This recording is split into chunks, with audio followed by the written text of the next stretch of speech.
Can the imprisoned werewolf college student Claire escape and return to her true mate, Kieran? How will she face Daniel's betrayal and his longing for their shared soul? And with Daniel's two options for regaining his soul presented, what choice will Claire make? Unlock the secret life of a werewolf college student. Subscribe now for exclusive insights. Chapter 21. Is she okay? She'll be fine. We knocked her out, but she'll be waking up soon. She'll probably be hungry. I'll get her something to eat when she's up. Come get me when she is. I want to talk to her. Axel will probably want to talk to her too. My neck and back ached. My head was hard to move. There was a stinging at the base of my neck, and it felt like there might have been a tiny knot there when something was inserted. That must be what they used to knock me out earlier. Was it some kind of serum? Open the door, a soft, gentle voice said. I've brought her some food. The sound of feet hitting a hard floor, and metal clinking vibrated through the room. Then lighter footsteps came closer. I didn't move. I was afraid to.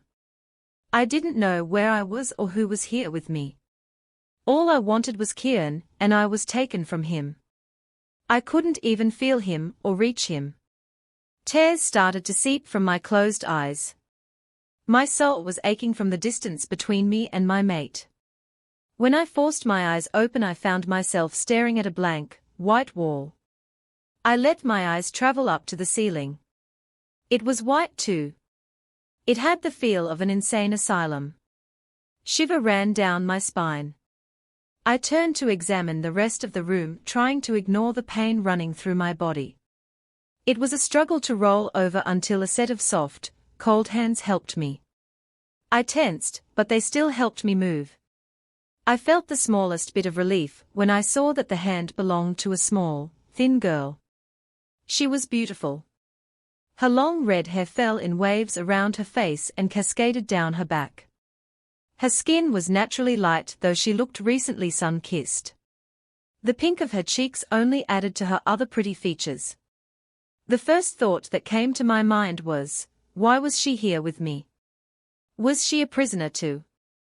Was she taken away? Hi, she said and drew back her hands. I'm glad you're awake.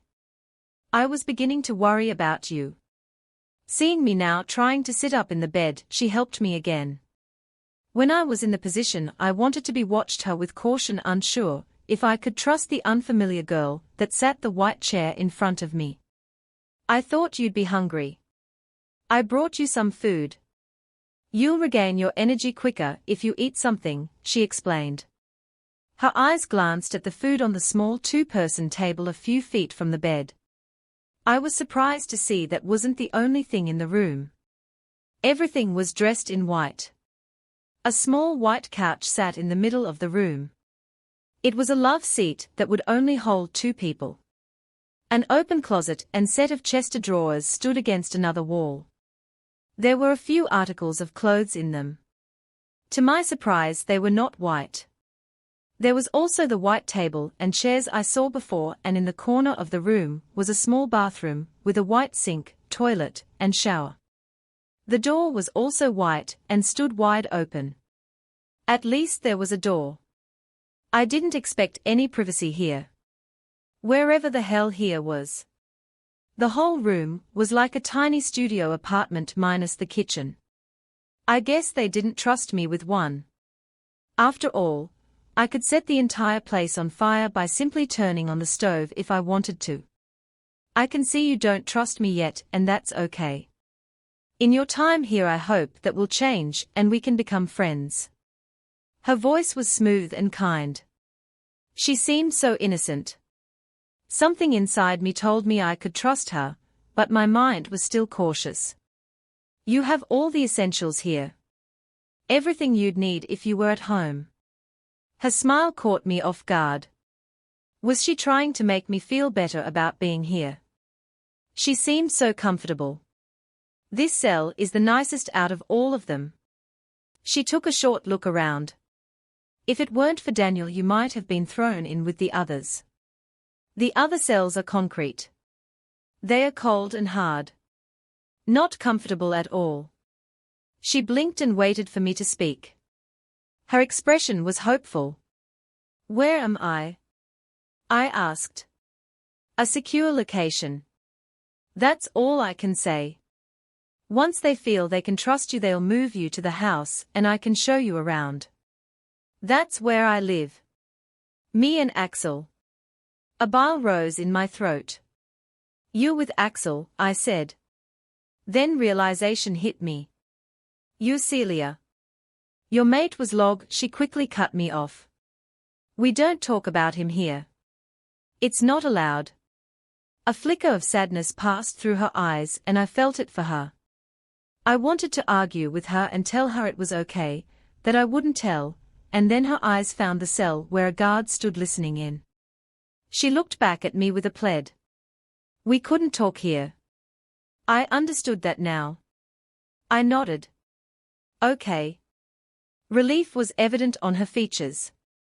She relaxed again. I knew your friend Jennifer when she was here. I nodded. Yes.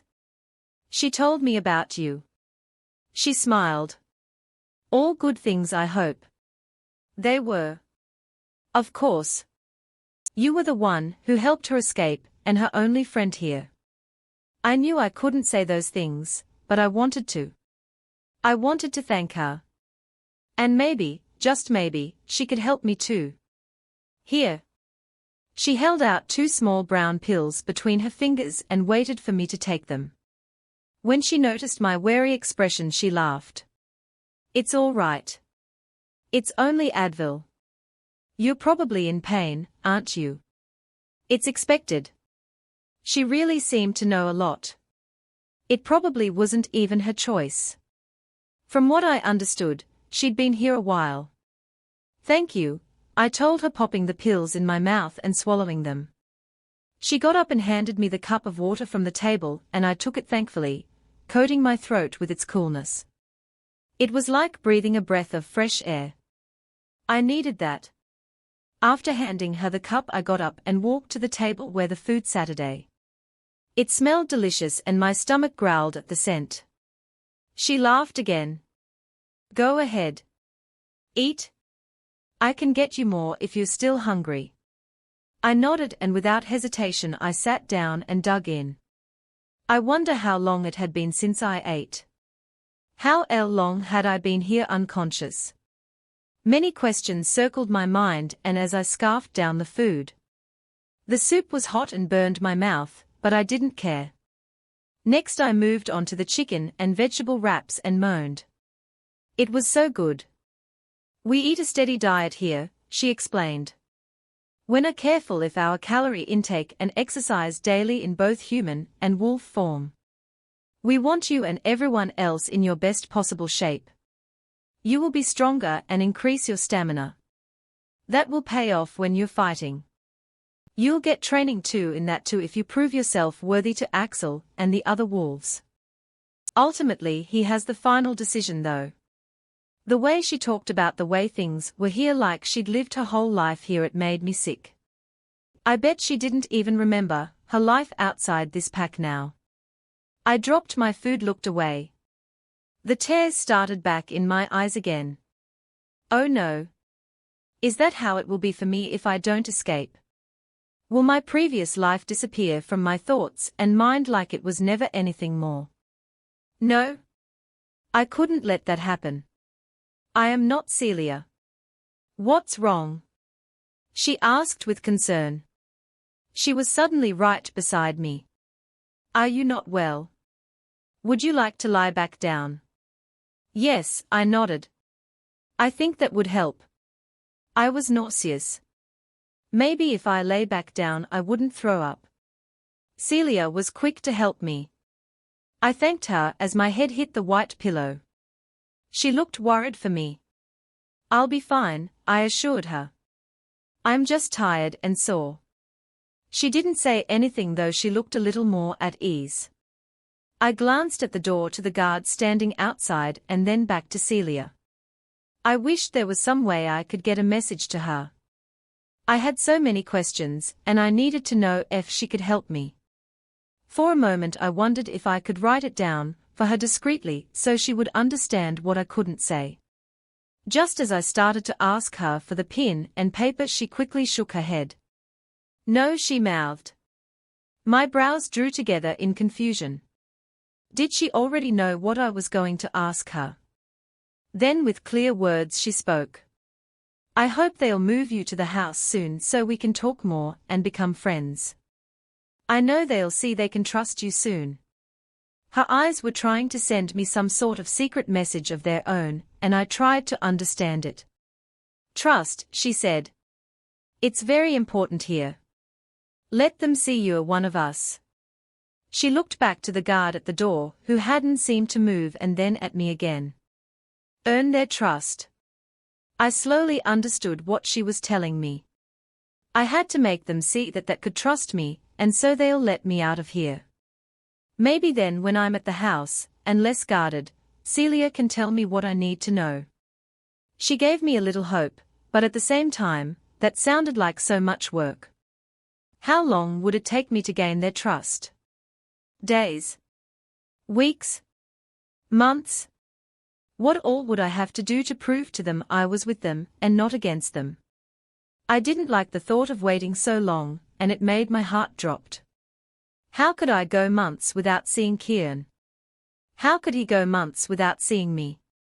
Could I wait that long? No. But what other choice did I have? If I didn't behave, I'd never get out of here or see the light of day again. I'd have to play their little game carefully and make sure to only play my hand at the right time. I would find a way to leave here and get to Kieran, even if it killed me. I was a fighter by nature and sure as hell wouldn't give up without one. Now that you've eaten and seem to be okay, I have to send for Daniel. He's been coming here checking in on you since you arrived. He'll be glad to know you're up. I got chills again, and forced my back against the wall sitting on the far side of my bed. The distance still wasn't enough. He'd soon be here. My arms wrapped around my legs as I brought them to my chest. I didn't want to see him. I didn't want to be anywhere near him. I hated that I couldn't do anything to stop it. I was completely helpless here. I'm sorry, she said, noticing my actions.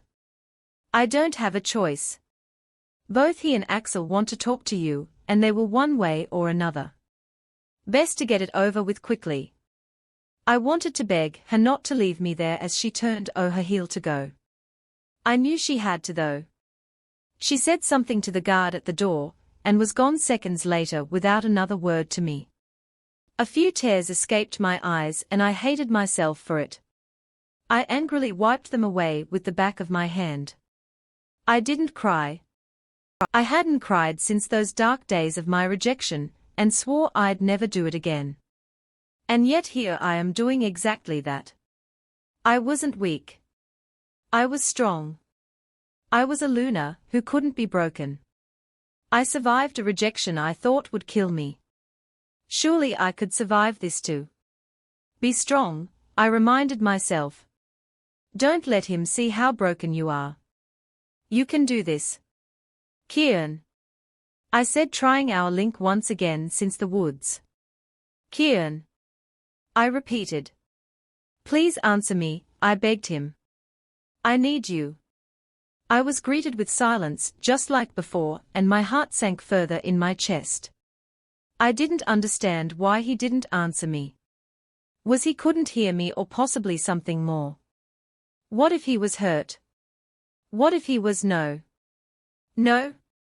I won't finish that sentence. He was still alive. I knew it. I could feel that in my veins. At least that hasn't disappeared yet. That was something, I hoped. The door to my room opened and I tensed. I could feel the hairs on the back of neck stand up. I knew he was there like an innocent victim knew she was in the grasp of a madman. Daniel stepped inside and his eyes raked over me. He didn't speak, just stared. I clenched my arms around my body tighter. You look better, he finally said. No thanks to you. I didn't move until he started slowly in my direction. My back pressed against the wall even harder. I hoped it might give way to the pressure and let me fall into the next room to get away from him, but it didn't. I was stuck there with him until, as he wanted to leave, he stopped at the side of my bed. "You ate," he said. "I'm glad. You were out for nearly 24 hours. I watched him carefully. Why was he acting so concerned for my health? He didn't care about me. If he cared, he wouldn't have kidnapped me and dragged me here against my will." He sighed impatiently. "Have you gone mute? You have a voice, Claire. Use it." I scowled at him. Now he was bossing me around. "I don't think so. This is exactly what it would have been like if I would have stayed and been his mate." I shuddered. I hated that thought. "Claire." He sat down on the bed next to me. We were only inched apart. He could easily reach out and touch me should he wish. Immediately I felt the need to jump off the bed and run into the opposite direction of him, but I couldn't do that. It would only take longer of him to trust me. "You're still afraid of me, aren't you?" he asked. He knew the answer to that question already. "Well, you can rest assured I won't ever harm you. You're safe here." For the first time since waking up here I wanted to laugh. He couldn't be serious, could he? Safe here with him? He really has lost it. "You kidnapped me," I reminded him. "And you have the audacity to tell me I'm safe here. How dare you? You aren't helping matters. You won't gain his trust this way," my subconscious told me. I knew it was right, but it was still hard to listen to it. I hated Daniel now. I didn't know how I would ever pull this plan off. He slowly started to reach for my hand and I knew it was coming. I grew sick again. No. This is wrong. It's like I'm betraying Kieran to even allow Daniel to touch me. I was about to jerk my hand back until loud screams erupted outside the door. They rung through the halls and bounced off the concrete walls. I shivered and in an instant I jumped to my feet and ran to the door to see what was happening.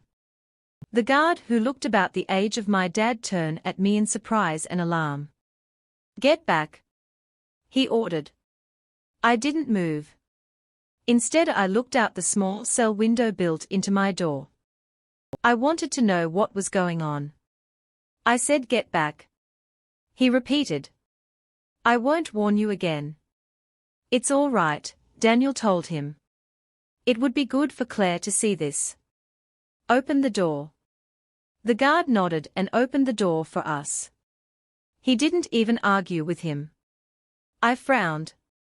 Was Daniel giving the orders around her or Axel? "Come with me," he said. "Let me show you what happens to those who refuse to trust us and fight back against what we've offered them." I didn't know what it could be, but it didn't sound like something I wanted to endure. I walked side by side with him to a cell a few doors down from mine. I could smell the blood before even got there. It was unsettling. Whatever was going on here, it couldn't be good. When we stopped and I peered into open door, I wanted to scream. The scene before me was horrific. It was pure torture. A middle-aged man with graying hair laid thrashing on the floor before me. His pained screams caused my breathing to become heavy and labored. My head spun. No. This isn't right. What are they doing to him? "He's dying," I whispered. "He's dying, isn't he? We gave him a choice. He made the wrong one. When that happens, so does this." Daniel didn't even seem pained or remorseful as he spoke. We might have kept him alive and kept pursuing him if he hadn't attempted to attack one of the guards and escape. What he didn't realize was that no one escapes here. It happened once, but it won't happen again. We've taken certain measures to ensure that. The man screamed again. A pained, blood-curdling scream. It just kept getting louder and louder, and I knew I couldn't stand there. Watch the invisible torture going on inside this man's body. I needed to leave, get away so I couldn't hear it anymore. Take me away from here, I told him. I can't stand it. Thankfully, he didn't make me wait to see the man's death sentence carried out, and gently escorted me back to my cell. Surprisingly, I didn't hear the man's screams anymore once I returned. Did that mean it was over? Did they finally kill him? I wished so badly for peace to that man, and hoped he found it somehow. I can't believe what they are doing here. They were forcing loyalties. When the cell door shut behind us, I remained standing, and so did Daniel. This time he didn't come so close to me. He kept his distance, and for that I was grateful. My hands were still shaking from the scene I'd just witnessed, and I had to coax myself to calm down. I'd never get that man's face out of my mind for as long as I lived. And if I wasn't careful, I'd end up just like him. I have some questions, I managed to say. I want some answers. He nodded and walked across the room and sat down at the empty table I had eaten at. Someone must have came in and taken my tray while we were gone. Ask your questions and I'll tell you anything you want to know. I stood in front of him and crossed my arms over my chest, slowly getting myself under control. Though, I knew I never truly would be. What happened to that man back there? What caused his suffering? Daniel's arms rested on the table in front of him and stared across it as he answered. I only know what Axel's told me about it. It's something he's been working on for a while now. It's a serum that slowly kills you, from the inside out. It feels like every vein in your body is splitting itself open until the pain gets so bad there is nothing left of you anymore. Eventually you just give up and die. It's not my taste really, but he started it before I ever joined him. But you still did, knowing full well what he's capable of, I stated. How could you? Is there anything left of you in there at all?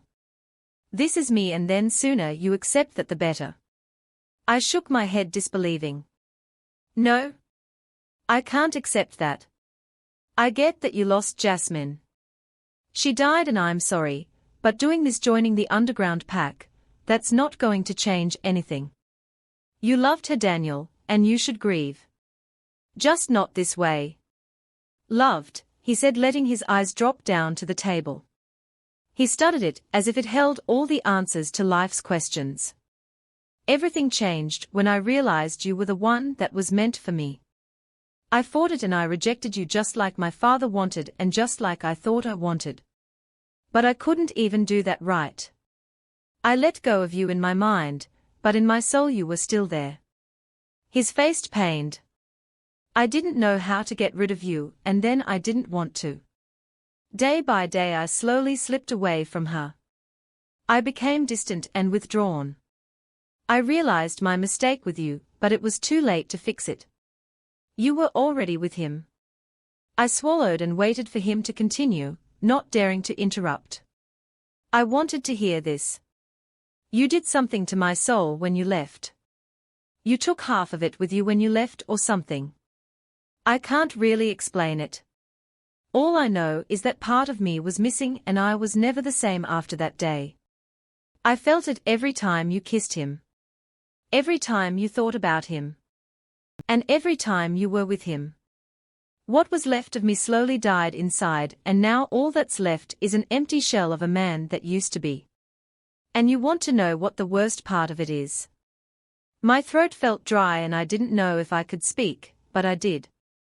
What? I couldn't even feel anything for Jasmine, or the baby when she died. That's how empty I am. It seems the only emotions I can feel are for you because you still have half of my soul. The part that was always yours to begin with. That's why I could mate with her. You may have severed the bond between us, but for me it's still there. I can still feel you in my bones. I gulped, trying to control myself from taking a step back in fear. I knew I was never supposed to show it and I didn't want. I just didn't know any other way to react. And I certainly didn't like where this was heading. I want that part of my missing soul back when I'm around you, he continued. That day you showed up in the woods, it felt like a part of me was returning that had been lost for such a long time. I knew it was you before I even saw your face. I shook my head at him. I don't understand. Why tell me this part, when there is nothing that can be done to fix it? His face slightly cheered. But that's just it. Something can be done. There are two ways I can get my soul back. He stood up from the table, and as he spoke the words that scared me to my core, he walked to me. I can either kill you, and it will return to me, or I can mate you, and we'll be as one. Before I could even think, I was backing away from him. He was crazy. Absolutely insane. He couldn't be serious. I could feel the horror on my face matching how I felt on the inside. I didn't stop moving until my back hit the wall. He didn't follow me. It's too late for that, I told him. We can never be together. I'm with Kieran now and he's my mate. We've completed the process. And I trailed off, not knowing if I should dare continue. But I couldn't stop myself. I wanted to tell him and tell the world. I wanted everyone to know the next words that were about to slip from my mouth. So I let them. I love him. I'll always love him. Daniel's face was pained again. But that's because you're still tied to him. If you were to let go and stop fighting it, it would go away. You might not stop loving him, but you would have room to love someone else too. Words came out of my mouth in a rush. Do you hear yourself right now? You took Kieran's first mate away from him and now you want to take his second. That's just cruel. Only someone completely incapable of feeling could do something like that. Then I stopped. Of course. He can't feel anything. That's why he's doing this. You can't talk to him anymore, can you? Your link to him is gone. My eyes widened. What? How do you know that? It's my presence here. It's disrupting the signal. That part of me that is inside of you, it blocks out anything that's not me when we're close to each other. Your mating bond is numb.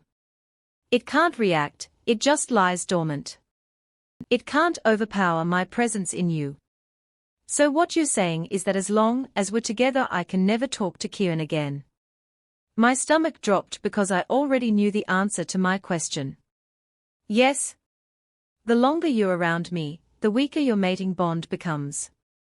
Every part of it. I control it all. Your wolf included. She'll be silent until I feel it's safe for you to tap into that part of yourself. Any hope that I had left was seeping out of my body like blood pouring from wounds. It was all slipping away from me, and there was nothing I could do to stop it. It was hopeless. As long as Daniel had me here, Kieran, my mate, would always be just out of reach and never within my grasp. It felt like the floor had suddenly shifted under me, and then I was falling through the sky. I was going down and would hit the ground hard, and no one could save me now. Not even Kieran. But we can still win this, my mind screamed. If we could just get away from him, he can't control us, and we can call for Kieran.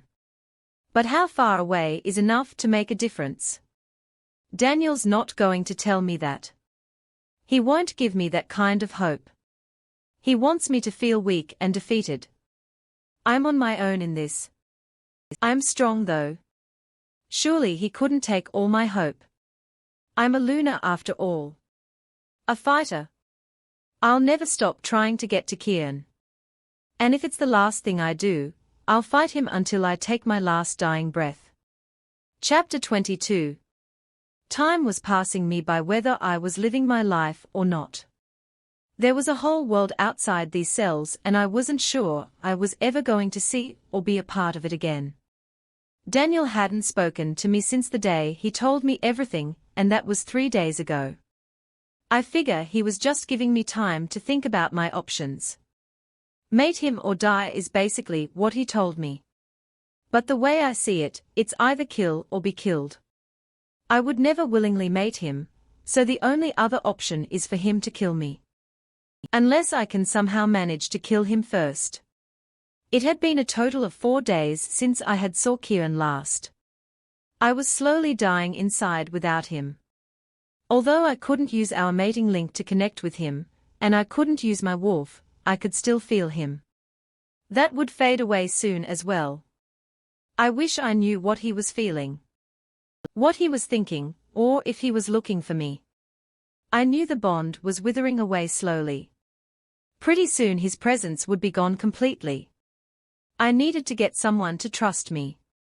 If I could, I might be able to get away from here. If I could get far enough, maybe I could contact Kieran. All hope wasn't lost. You're excused for a while. I'm taking her with me today, a familiar voice said. It was one I had grown to loathe so much the past few days. I watched Daniel step into my room. The lights from the ceiling danced over his golden blonde hair as he walked. He looked brighter. A little more alive today than the last time I saw him. He sat down next to me on the small couch, our bodies nearly touching. I had to fight the urge to move away from him. The only reason I didn't was because I didn't want to make him mad. He needed to trust me. I thought you might like to get out of here a while. We can go outside and I can show you around the pack if you like.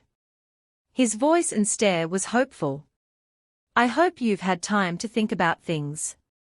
I ignored his last words. I would like that, I said. If I'm going to be part of this pack, I should know a little about it. He smiled. Great. You have shoes in your closet to put on. I'll be outside the door when you're ready to go. I felt the briefest amount of excitement through my veins when he left and I jumped up to get my shoes. They were a pair of sneakers and I slipped them on as fast as I could. The idea of spending the day with Daniel didn't appease me, but at least I would get to breathe fresh air again. Baby steps, I had to remind myself. This is your first trust exercise. Right? I walked to the door somewhat horridly eager to get out the room that kept me prisoner for what felt like weeks instead of days. Time doesn't exactly speed by when you can't do anything except stare at blank white walls. It's enough to drive anyone insane. Daniel was waiting for me just like he had promised and took my hand as soon as I was within reaching distance. I wanted to gag the second our skin touched. I didn't like this. Not one bit. I was not his. Trust, my brain said again. I hated that constant reminder. I knew what I had to do. I dazed to plans everything out while in solitary confinement. I didn't bother looking in the other cell doors as we passed them. I was afraid of what I would see. That poor tortured man's face flashed through my mind again, and I winced. I didn't want to end up like him. Soon Daniel and I were standing at a set of large stone steps leading up an entryway. It's a door. I wanted to shout. He gently tugged me with him as we climbed our way to it. I was growing impatient. I was yearning to feel the heat and sunlight on my skin again. It had been so long. A smile spread across my face as the door came open, but just as soon as it was there, it was gone again. We were still the underground cells. We have a few levels to go through before we are there, he said. He must have seen my disappointment. Like he said, we did pass through several other levels. By the time we reached what he said was the main door, we had climbed 3 sets of steps. I was being held on the bottom floor. It would be impossible for me to escape from here alone. There were too many floors and guards to go through. It would have to be when I was outside. Once they trusted me alone, I'd make a run for it. Finally, my smile was back again when I felt the fresh, clean air on my skin. The light from the sky touched everything around us, making it bright and beautiful. I wanted to shed my attire and shift. The wind through my fur would surely soothe me. But I can't shift. Daniel is making sure of that. I tried to not let that get me down. I was outside again. I was at least happy about that. Daniel released my hand only to wrap his arm around my waist and pull me to him. Our chests touched and I could feel his heart beating against mine. As my smile faltered, I quickly replaced it with a fake one. This was going to be a lot harder than I thought. My body was screaming at me, back away. I belonged to Kieran. Daniel had his chance and now it was over. I'm glad you're here, he said. You'll like it. You'll see. No. No, I won't. His fingers ran through my hair. You're beautiful. I have always thought that. I wanted to run from him, screaming, please stop touching me. He leaned in, our faces inches apart. I could hear his breathing. No. He's going to kiss me. I can't. I can't do this. He leaned in even further, and just when I thought our lips were going to touch, they brushed the bottom of my jaw instead. Not my lips at all. Relief washed through me. I could feel the heat from his breath still on my skin, and it repulsed me. My body naturally leaned away from him, needing to be out of his touch. He pulled away and grinned, seeming not to notice my indifference. Come on. There's something I want to show you. He led me, fingers interlaced, around the pack grounds. He wanted to show me everything they did here, and I was willing to learn it. If I ever got back to Kieran, this information might prove useful. The first place he showed me was all the gather spots on the land. He wanted to prove to me that the wolves in the underground pack were just the wolves in every other pack. Except underground pack was better. They prided themselves on freedom. Choice above all. There were no mates here. You chose who you wanted to be with. There was also no sole leader. Axel, Tobias, and Daniel were the ones chosen to lead.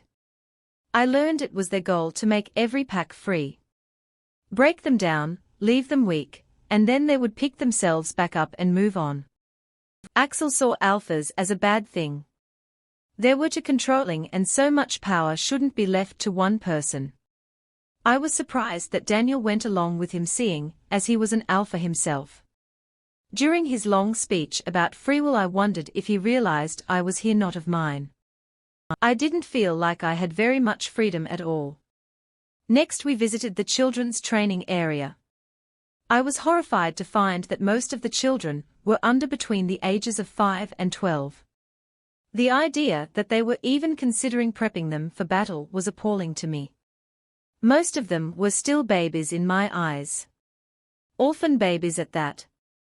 No doubt because their parents refused to join forced with Axel to fight for free will, so he killed them. It was up to the underground pack to take them in, place them with families and train them.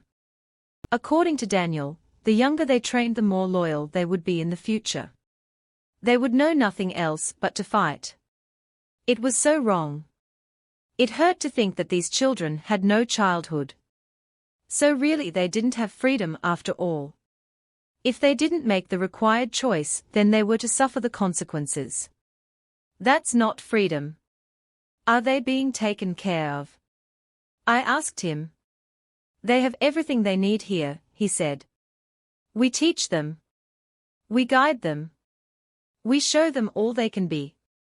I stopped and pulled my hand from his. That's not what I meant. He raked his hand through his bright, blonde strands and sighed.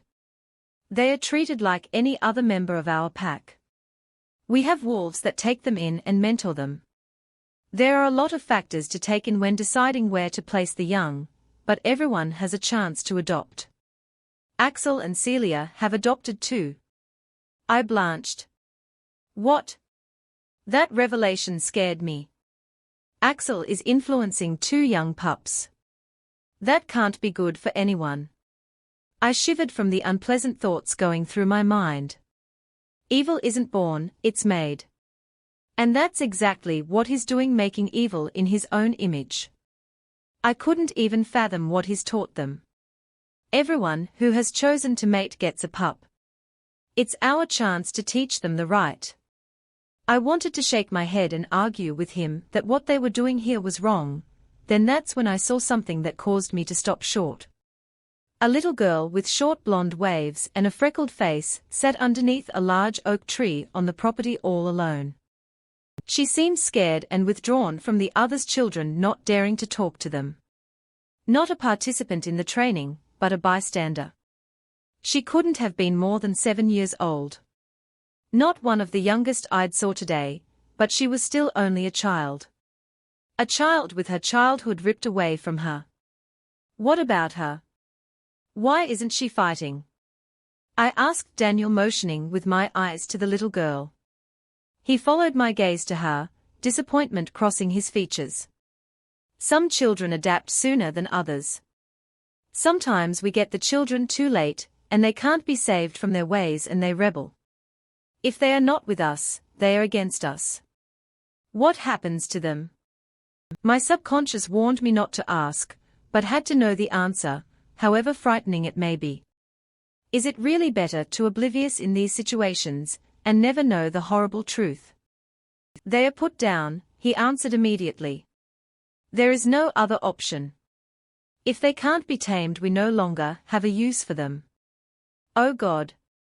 Nausea and dizziness hit me like a tidal wave, and I felt like I might throw up. Unable to accept this part of their reality, I put my hand up in front of me and took a step back. You can't be serious. You are killing innocent children. If there was someone willing to work with them and take them to come around, they might have a chance, but no one wants to bother. Our focus is in other areas. So she's being put down.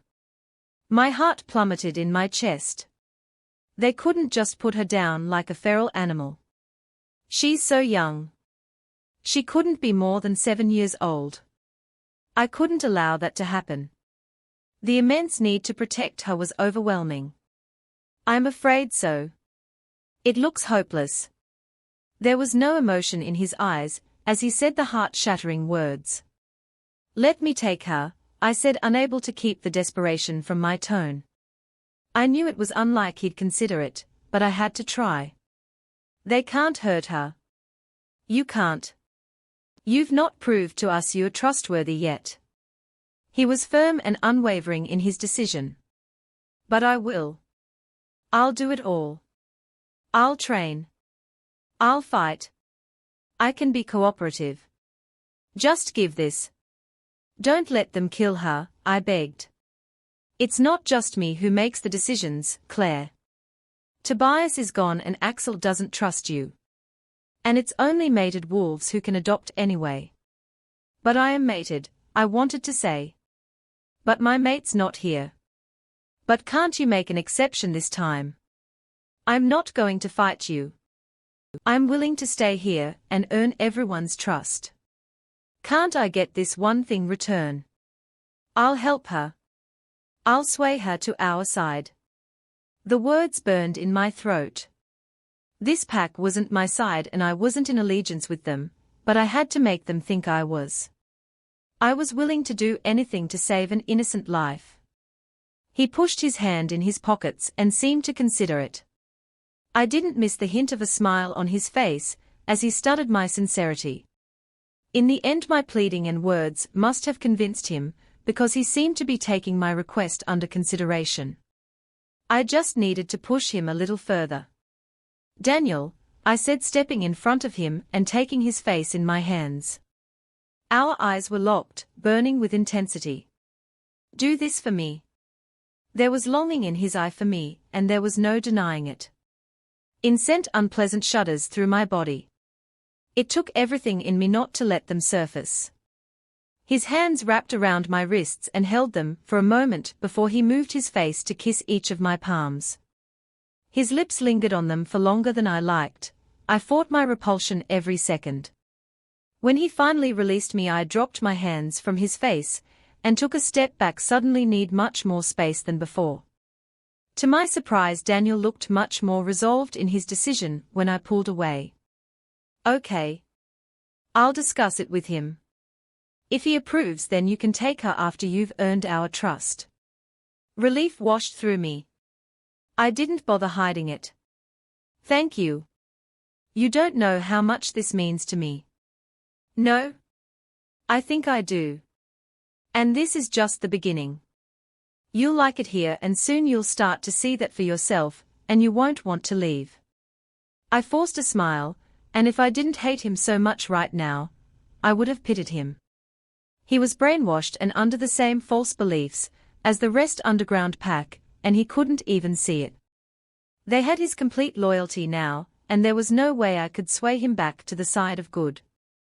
He was lost forever in the sea of evildoers that surrounded him. Daniel returned me back to my cell after the tour of the grounds was complete, and there were 2 trays of food waiting on the table for us. I glanced at him in confusion. 2 plates. I knew I had been gone for a while, but not enough time to miss 2 meals. I'm eating with you, he said.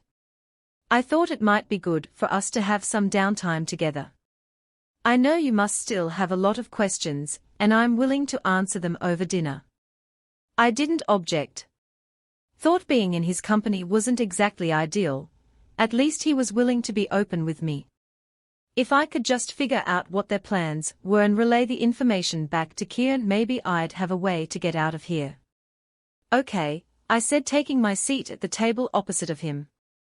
I peered down at my food and noticed the protein-filled selection for the day waiting to be consumed.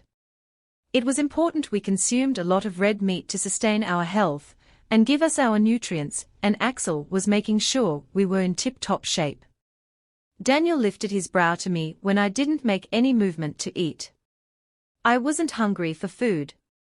I was hungry for information. Does Kieran know I'm here? Has anyone from Underground Pack talked to him? I couldn't keep the words from flowing out of my mouth. It had been days since I'd last seen or heard from him or any of my pack. I was growing anxious. By the look on his face, I could see he wasn't pleased by my question. I didn't care. He didn't give me limits on what I could ask, and Kieran was more pressing on my mind than anything else at the moment. He knows, but he'd be stupid to come here. Underground Pack outnumbers his pack by hundreds. We've grown since he last encountered us. Besides, we'd much rather have him join us than fight against us. And you think that alphas are just willing to give up their position to eliminate packs everywhere? They are natural-born leaders. You of all people should know that. He cut through his bloody steak, and as he answered me, "It's better this way. If there are no packs, there are no outcasts. No rogues. No conflict. Everyone is in charge of themselves." That sounds like a pretty picture, but you can't believe that would ever work. With no rule, there would be chaos everywhere. No one to answer to when a wolf got out of control. No one to enforce rules. We are animals, Claire. We are meant to roam free and not be repressed.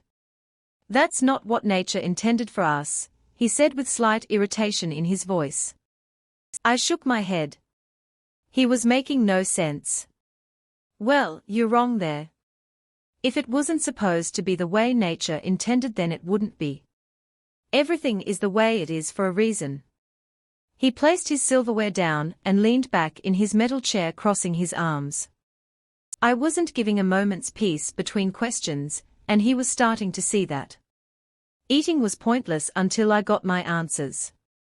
We have a vision where everything will be better in our world. You just have to trust us.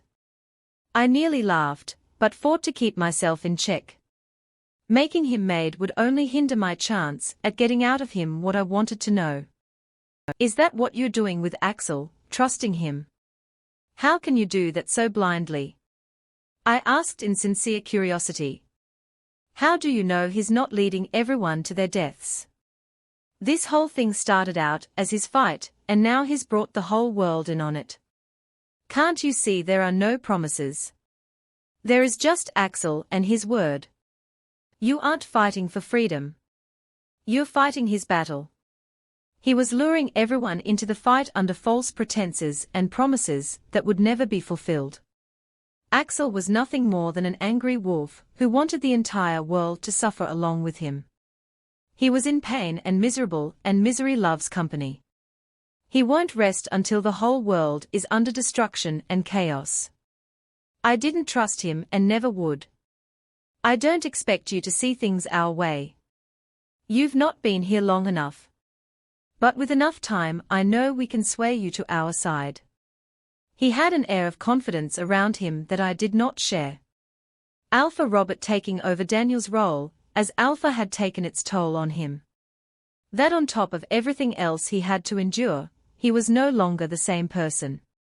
He'd been changed by loss and his sense of betrayal.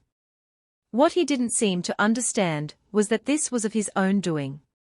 Everything that has led us to this moment was because of him. Either he didn't care, or he was denying the truth. How often do you do the raids? I asked him. It was time to change the subject. I wanted to be in the know. How often are new people brought in? He stared at me for a moment, contemplating my angle, when finally his expression turned more resolved. We target the smaller, lesser-known packs first, collecting as many new members as we can. With our growing pack, we are nearly ready to invade some of the larger packs. We'll hit them slowly, one at a time, until we are seen as unstoppable. Word spreads fast when there is new threat on the loose. I remained silent, trying to process everything. Our next target is Perilous Pack, he continued. We were going to collect you next week when we took your pack by surprise, but now you'll get to go with us. I clutched my fist, squeezing them so tight my nails were beginning to break the skin. It was the only way I knew to vent my anger without actually taking action. And how do you suppose you're going to take them down? Kieran's pack may be smaller than Underground's now, but he won't be unprepared. He'll be expecting you. Perhaps, Daniel said, as if he'd already anticipated that. But a betrayal from the inside will throw his off his game. It's only a matter of time. Soon Tobias will be free and 2 of Kieran's own will be with us. Betrayal. The words caused my heart to sink. How could this be? Everyone in Kieran's pack seemed so loyal. They are a family. No one would dare betray Kieran. Would they? Anger at the unknown person coursed through me. Who? I demanded, slamming my fist on the table. Who is the betrayer? Daniel didn't bat an eye and only shook his head at me. Are you sure you really want to know? What's learned can never be undone. I don't care. Tell me who. Whoever they are, they deserve to be brought to justice. And if it's the last thing I do, I'll see to it that that happens. See for yourself. They'll be here next week with Tobias, and then you'll know. He reached out his hand and tucked a loose strand of blonde hair behind my ear, and offered his best pity smile. You should be careful who you trust. I could say the same to you, I sneered. I didn't have to explain who I meant. He knew. And it was exactly instilling his faith in me by saying the thing I had been, but the newest information had taken more than off guard. Kieran wasn't the only one being thrown off his game. So was I. Daniel dropped his hand and stood up from his chair as the guard that left earlier today resumed his duty. I'll let you finish your meal. It seems I've only upset you. That wasn't what I wanted. You shouldn't have said anything, I snapped at him in my mind. I thought being open with you was the best course of action, but I was wrong, he added. That wasn't what I wanted to happen. You've dropped a major bomb on me today. I've handled it just like any other person would, I argued. I could let him think he couldn't tell me things. Getting information was the only thing I had going for me right now. His fingers gently traced my jawline as he towered above me. His eyes shone admiration for me. But you're not just any other person, you're my mate. He took a slow breath, his face changing, letting his disappointment seep in. I need to know you're on my side. I felt a bile rise in my throat from his touch and the tenderness of his words. No matter what, I had to force myself through it. I am on your side. I need to process this. Everything has changed for me and I need to cope with it. Then train with me, he offered. It will be a good way to channel your anger, and for us to show you what we are all about. I'll come get you at sunrise in the morning. We start early here and work through most of the day. It will be good for you. He was right. It would be good for me. It would get me out of my cell, and the training would help to strengthen me. I needed to how to fight back and defend myself. And more importantly, I needed to get back in touch with my wolf, now more than ever. I nodded. Yes. I'd like that. I want to start as early as possible. A full smile lit up on his face. That's good to hear. I'm looking forward to spending the day with you tomorrow. Give me a chance and I'll show you all you can be. I was surprised to hear the words from him. When I lived at home with my parents, our pack didn't believe in the females fighting or taking any part in a war. But now, things were different. He wanted me to fight. He saw that I had it in me and had somehow come to appreciate it. It couldn't have worked out more perfectly for me. If he was willing to teach me, I was willing to learn. And it will be even more gratifying when everything he teaches me comes back to bite him. I'll be his traitor in the midst. Tomorrow, I agreed with a smile of my own. I'll be waiting. Chapter 23. I was pumped. My body was filled with adrenaline, and it was the most alive I'd felt in weeks. My anger was driving me. I knew as soon as my training session was over with Daniel, and my body had time to relax, I'd be exhausted. I'd sleep for days if allowed. Daniel lowered his body and came at me again. Unlike all the other times, he didn't knock me on my butt again. My body didn't crash against the ground under all his strength. I dodged him, sending his flying past me, and hit the ground in surprise. I may not have strength on my side, but I had agility and speed. Those would be my weapons. Daniel rolled over, his eyes meeting mine since his fall. Instead of being met with anger or annoyance, he was smiling. Almost like a sorcerer over his apprentice, or a parent over their child. Then he pushed himself up from the ground and dusted himself off. You're doing better than I thought you would. I raised my brow to him and crossed my arms. You didn't think I had it in me. Part of me felt smug that I proved him wrong, while another part of me felt oddly offended. Not that what he thought mattered to me, but he was implying that I was weak. Something I did not want to be. Something I couldn't afford to be. Not if I wanted to live. You've surprised me. That's something to admire in a mate. Not many people can do that. But you have since I first learned you were my mate. I stared back at him, unwilling to show him any emotion. He didn't deserve that part of me. I could be civil, but that was all. And the only reason for that was so he'd continue training me. I hated when talked about me like I was still his mate though. Like the last couple of months never happened. We don't have as many differences as you think. Actually, we're a lot alike. I know it didn't seem like it at first, but it's true. My dad was influencing me in the beginning. He doesn't get to do that now, he continued. I like that you're strong and have mind of your own. That's what makes you different. I dropped my arms to my side and bent down to pick my sweater up off the ground. Yeah, well, different isn't always good. I slipped the material over my tank top and turned to face him. It can be problematic if you're not careful. I was trying to discourage his enthrallment in me, though I doubt it was working. I was his mate in his eyes and nothing I could do or say could change that.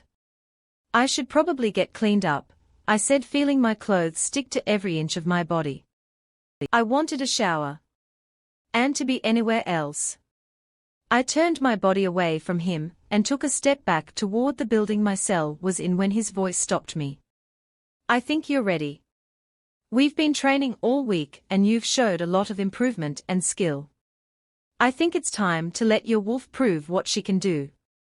My head snapped to him and body soon followed. You letting me train my wolf? I had to ask to be absolutely sure. He smiled at my enthusiasm. I think it's time. How about tomorrow? Yes, I said immediately. Tomorrow works great. He ran his hands through his halo-covered disheveled hair and pushed his hands into the pockets of his sweats. In any other world or situation than ours I could easily love him. He was beautiful and at times seemed so angelic. I could be with him and be happy.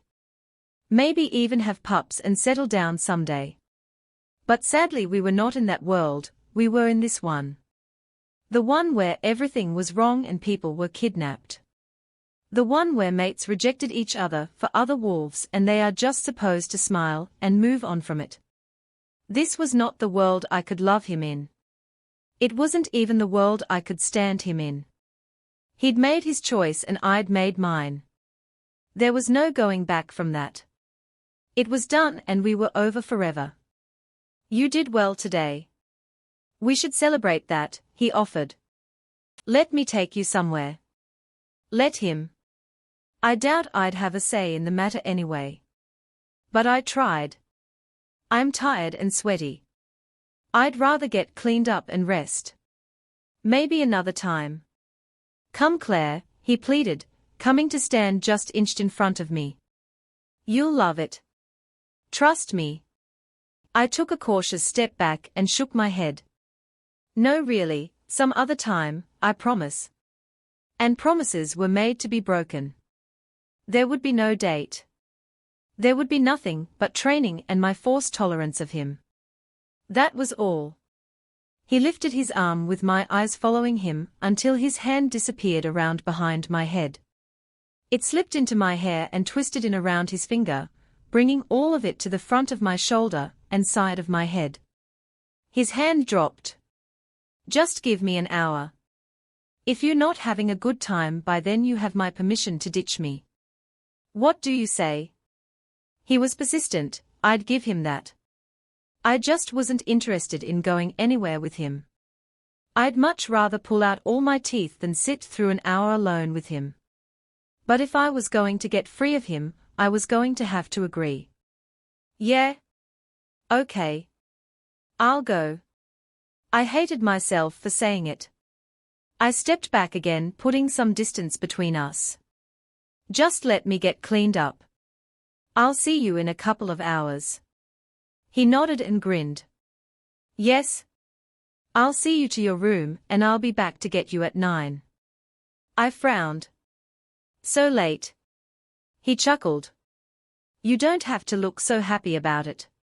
It needs to be dark for what I have planned. It's purely recreational, I promise. Alone in the dark with Daniel. That didn't top my list of things I wanted to do in life. It sent unwelcoming shivers up my spine. And it was the bad kind. At 9 then, I forcefully agreed. He walked me back to my cell where I gladly got cleaned up and dressed. By the time I was done I felt much more human than animal. The events of the day started to overcome my body with exhaustion, just like all the previous days, so I settled on my tiny sofa, with one of the books Daniel had brought me a couple days ago, and flipped it open to my holding place. The evening passed on peacefully and uneventfully until the knock sounded on my door. I knew it was Daniel even before the door was opened. I was expecting him. The smile on his face told me he was much happier about tonight than I was. I stood up from the couch, placed my book down, and followed beside him out the door. The night air was cool, but not crisp. It was comfortable. It immediately woke me up from my sleepy state. The woods became thicker and darker the longer we walked. When the sky disappeared altogether I felt a sense, or worry overcome me.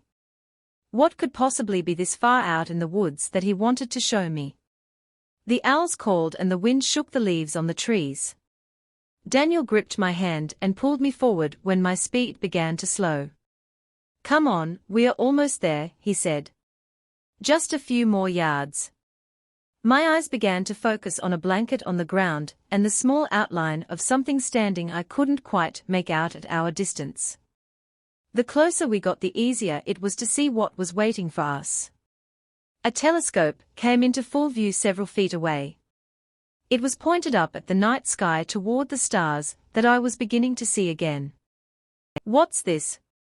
I asked, coming to a full stop at an old oak tree. "We're stargazing." We stopped at the edge of the picnic blanket and looked up. It was a sky full of stars in the opening above the trees. It wasn't nearly as congested as I thought it would be out here. "I thought it would be a nice change from all your training. You've done well. You deserve it." I reached out and placed my hand on the telescope, taking a step toward it. Leaning down slightly, I pressed my eye to the scope and took a look. The glowing lights off the stars were glowing bright, filling the sky with their brilliance. They were beautiful. I wanted to reach out and touch them, so much to be up there with them and far away from here. My eyes began to water. I quickly had to remind myself why I was still here. It wasn't just for me. It was for Kieran and my family too. I was doing this so that I might see them again one day. I dropped my hand from the telescope and turned my head to wipe away my unshed tears before Daniel saw them. I knew it would confuse him and raise suspicion. As far as he knew, I was happy here and beginning to accept the situation I had been put in. When my eyes felt dry again, I turned to face him. "It's beautiful. I didn't know you liked to stargaze." He smiled and took a step toward me to grab the scope himself. "Yes. It's one of my favorite pastimes. There is just so much history to them." He looked into the telescope and began to speak. "Andromeda is best seen during autumn in the northern hemisphere. It's one of the larger constellations." He pulled back from the scope and pushed his hands in his pockets, not taking his eyes off the sky. Andromeda was known for her beauty and her mother's vanity. Cassiopeia boasted that her daughter was more beautiful than the sea nymphs, provoking Poseidon in the process. Daniel glanced back at me over his shoulder with a wistful smile. "He sent the sea monster, Cetus, to attack Andromeda as punishment. She was later saved from death by Perseus and married him. After she died, she was placed in the sky by Athena next to her husband and mother." "Oh," I said, looking up into the sky. I tried to avoid his eyes. "I didn't know you know so much about constellations. You seem pretty passionate about them." He shrugged, turning his attention back to the sky. "I found them interesting and studied them. Like I said, I liked their history." I followed his gaze to the stars again and pointed to another set. "What are those called?" "Aries," he answered quickly. "And those?" I asked about another with an almost W shape. "Lacerta." His knowledge was impressive, but in reality I couldn't care less. I just wanted to be at home. My real home, the one I once shared with Kieran and hopefully would again. "Do you have the time?" I asked him. I yearned to change the subject. I needed an excuse to get away. He looked at me, taken aback. "Are you bored already?" "No," I said, laughing lightly in forced humor. "I just don't want to stay out too late. I don't want to be late to training in the morning." Surprise passed over his features and he chuckled. "You really do enjoy it, don't you?" I nodded and smiled, though it wasn't for the reason he thought. I was enjoying it, and because I knew I would use everything he taught me against him in the end. He was writing his own death certificate, and he didn't even know it. It sent a shiver of pleasure through me. "Are you cold?" he asked. "I didn't bring a jacket. We can go back if you want." "I do." Daniel didn't bother hiding his disappointment at my decision. Okay, he nodded. I guess we should start walking then. It will take us a while to get back, I stated. Something brightened in his eyes just then. Yeah? Or we could run, he offered. Run? I repeated, just to be sure I heard him right. Yeah, I mean if you're up for it. Of course I am. He knew that I would be, and that's what he wanted to hear. He wanted to end our extremely short date on a good note with me. It seemed important to him. Just after the words left my lips, I felt the ties holding me down on the inside begin to loosen little by little until I felt my free will returning to me again. It was a feeling I couldn't describe any better than that. At first it was weird for me. Getting used to this new hold he had over me was hard, but I had no choice but to come around to it. I was unable to change it no matter how I felt about it. After the first couple of times I finally got over it. Not bothering to strip out of my clothes in front of Daniel, I let my wolf take over. The chills up my spine began to speed in a thrilling manner, and a gleeful howl ripped through my body. I arched over and dug my extending claws into the earth and gripped it. Daniel, beside me, did the same. It was going to be a race back, and that excited me. I was free again, even if only for a small amount of time. And I was going to live in it. Throwing my head back on last time, I let out a loud, excited howl and took off into the thick, dark, night sky. This was one race I was going to win. Kieran POV. I spun around the damaged room, my head spinning, braced to attack again. The next person who approached me knew what was coming, and I was not going easy on anyone. Keely stared terrified back at me with her hands over her mouth, trying to hold in her sobs. I couldn't bother to allow myself to feel any guilt over my actions. I'd lost it and I knew it. He's flipped. He's rabid. He won't be the same ever again, my Aunt Maggie proclaimed. What will we do with him? What will happen to the pack? Wolves of my pack bared their canines at me on Wyatt's order. They were protecting the pack from me, preventing anyone else from getting hurt. Colin lay at my feet whimpering, kicking his hind legs, trying to move away, failing miserably. I hadn't meant to attack him, but I wasn't in my right mind. My wolf was out of control and felt threatened by his movements and close proximity, then it all happened so fast. I was conflicted with feeling the guilt and making a run for it to go find Claire. Back up, Wyatt ordered, before anyone else gets hurt. He'll run again, Uncle Roger said. You know he'll go straight after her. I bared my teeth at him. Of course I would. I would attack anyone who stopped me too. This time was much worse than when I lost Jasmine. It nearly killed me the first time, but this time my wolf would let it losing a mate affect him that way. We both wanted her back. And once she was, we'd never let her go again. No, he won't. Wyatt shouted back. Not after he hears what I have to say. And what makes you think he'll listen? Roger asked. He pushed a hand in my direction. You see him? He's rabid. We've failed him, came Maggie again. We promised his parents we'd take care of him and Keely, and we've failed. Look at him now. We just have to calm him down, Wyatt said. I shook my head. All the voices were annoying me and serving no purpose at all. I whipped my head back toward the open door I'd entered just before I was cornered, shifted and tore the place apart. I'd come to the office to tell Wyatt of my plans to lead the pack into war after the rumor of them being holed up in the East Mountains, when he strongly advised against it. How? Felix asked him through mind speak. He was standing his ground in front of me with Dorian and Leland by his sides.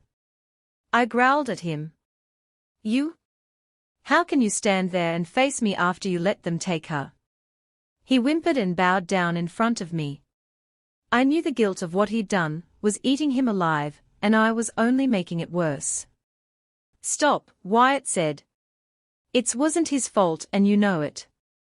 He was ambushed by the underground pack. Leaving his victims alive isn't really Axel's MO. We were lucky they didn't kill him.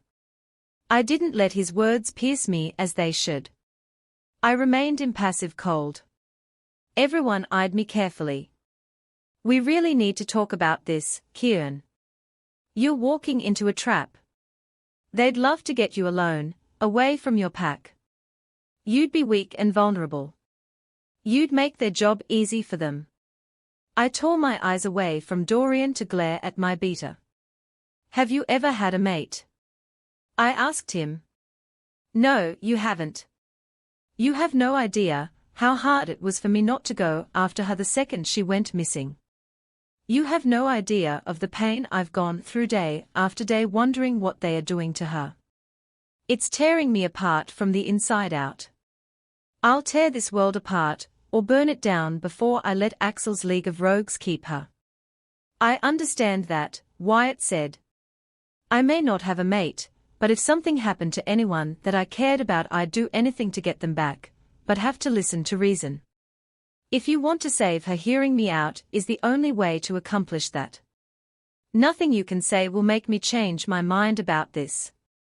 I am going after her with or without you.